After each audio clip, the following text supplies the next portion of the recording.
顆心被困在黑色的漩渦，心中的心事太多，痛卻無人訴說。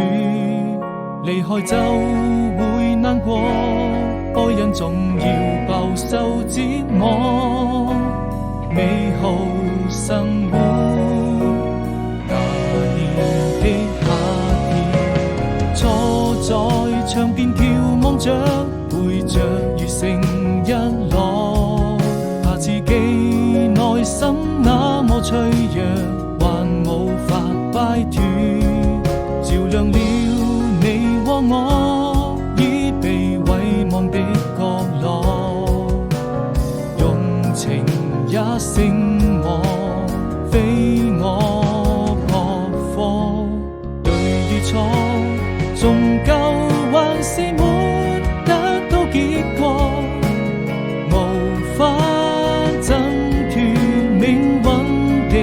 枷鎖，掉進深淵，